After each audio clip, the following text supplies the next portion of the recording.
সে বেশিরভাগ কারণ না, সে রাতে লাশ দাফন করে। তখন তাকে জিজ্ঞাসাবাদ করা হলো যে আপনি রাতে লাশ দাফন করেন কেন? সে বলে যে আসলে না হলে তো মানুষ আমাকে বিভিন্ন প্রশ্ন করে, এটা সে উত্তর দিয়েছে। এবং আশ্রমে বৃদ্ধদের চিকিৎসা দেওয়া হয় না বলে গণমাধ্যমে এসেছে, সেটাও তাকে জিজ্ঞাসা করা হলো যে আপনাকে 30-25 লাখ টাকা খরচ করেন, টাকা পান কোথায়? এবং নিজেই ডেথ সার্টিফিকেট তৈরি করে ডাক্তারের সিল স্বাক্ষর জাল করে সে নিজেই মিডিয়ার কাছে শেয়ার করেছেন।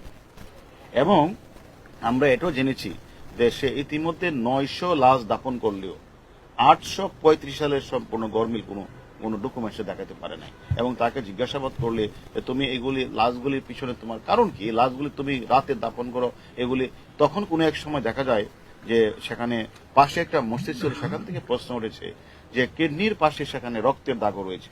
তাহলে তার বিরুদ্ধে অজস্র অভিযোগ, যে অভিযোগগুলি আমরা তাকে জিজ্ঞাসাবাদ করব যে লাশগুলি রাতে কেন উনি দাফন করতেন। তার কাছে আমরা জিজ্ঞাসাবাদ করব তিনি নিজে যে স্বীকার করেছেন যে ডেথ সার্টিফিকেটটা উনি নিজে কেন তৈরি করেন, ডাক্তারের সিল স্বাক্ষর উনি নেন না কেন। এবং সেটা একটা অনেকেই যারা তাদের অত একটা বাচ্চা শিশুকে দিয়েছে, অত বৃদ্ধ একটা মানুষ তার টর্চার দিয়েছে, যখন তার খোঁজ খবর নিতে গেছে তাকে সে সেখানে টর্চার ছেড়ে তাকে কিন্তু পিটিয়েছে। এরকম আমাদের অভিযোগ আমরা পেয়েছি। সবকিছু মিলিয়ে তার বিরুদ্ধে অজস্র অভিযোগ আমরা পেয়েছি। এবং সে এই টর্চার সেলে সে বলেছে তার 2টা আশ্রম রয়েছে, একটা হলো সাভার, একটা হলো সেখানে 500-700 লোক রয়েছে। কিন্তু সে খোঁজ নিয়ে জানা যাচ্ছে সেখানে 20-30 জন 40 জনের বেশি সেখানে লোক নেই। এবং আমাদের কথা হলো আমরা তাকে নিয়ে এসেছি এবং কিছু অভিযোগকারী রয়েছে, তারাও মামলা রুজু করবে।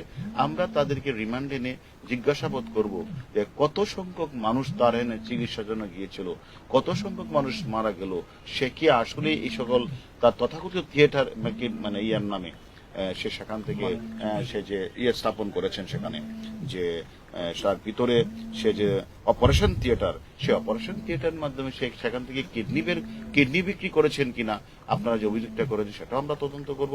এবং কেন সে নিজে ডেথ সার্টিফিকেট নিজেই স্বাক্ষর দিয়ে তৈরি করেছেন, ডাক্তারের স্বাক্ষর কেন নেন নাই, সেটা আমরা খুঁজে বের করব।